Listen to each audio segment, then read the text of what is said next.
My name is Arushi Ganguly, and you are watching The Social Talks. Today I'm going to be talking about the situation that is currently developing in the country of Pakistan today and the orders that have been put in place to deport the majority of those under undefined refugee status, most of whom are refugees of Afghanistan.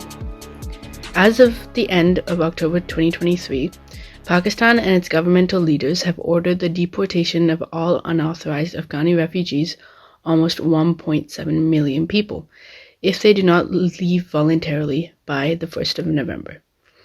A recent spike in attacks along the two countries' borders, which Islamabad blames on Afghanistan-based operatives, has escalated tensions this year, the foundations of which stretch back into past political history of the two countries. It has also fueled resentment in Islamabad, which resulted in the announced crackdown of illegal immigrants. This comes also after Afghanistan and the Taliban have said that they will not provide refugee status to those returning, as they played the role of militants in the eyes of Afghanistan. The right to seek refuge in a foreign country is enshrined in international law. Pakistan has taken in hundreds of thousands of Afghani refugees during decades of war, particularly since the Taliban returned to power in Afghanistan in 2021.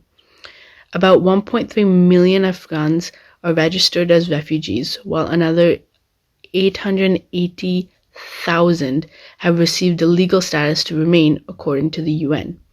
But another 1.7 million people are in the country illegally, claimed Pakistan's Interior Minister Sarfraz Bugti, an apparent reference to those who have not yet gained refugee status. He said those people would have to leave the country by the end of the month, whether voluntarily or through a forced deportation.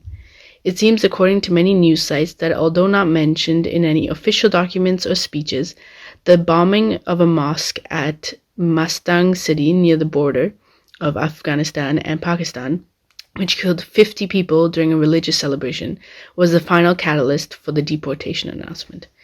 But Afghan refugees are not involved in Pakistan's security problems, said Zabihullah Mujahid, the spokesperson for the Taliban administration in Kabul. As long as they leave Pakistan voluntarily, that country should tolerate them, Mujahideen said on X, formerly Twitter. Afghan officials in Pakistan said local authorities have already begun rounding up Afghans, both those with and without legal status to remain, which went against the announcement made by Pakistan earlier this month. Afghanistan also thinks that its neighboring country eventually wants all Afghanis to be out of the country, even those that have lived there for much of their lives.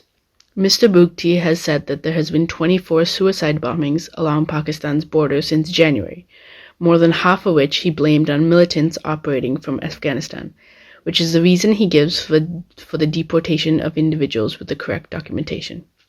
He announced tighter restrictions on Afghans entering Pakistan from the 1st of November, saying only visitors with visas and passports would be allowed in. It has been custom for Afghans crossing into Pakistan at land borders to use their national identity cards as a travel document. There is a significant backlog of Afghans seeking documents to enter Pakistan, and obtaining visas and passports has turned into a months-long process, making entering Pakistan virtually impossible for many Afghans. Sadly, the comments from some of the deportees are unfortunately exactly what we see when any country enforces deportation. Some of them said that they have never been to Afghanistan and wondered how they would start a new life there. "We have never been to Afghanistan," Rizwan Khan, 25, said in the Khyber tribal district before heading to the border. "We would be strangers to the people and they would be unknown to us. We do not have a house to live in our native village," he said. His grandfather had migrated to Afghanistan years and years ago.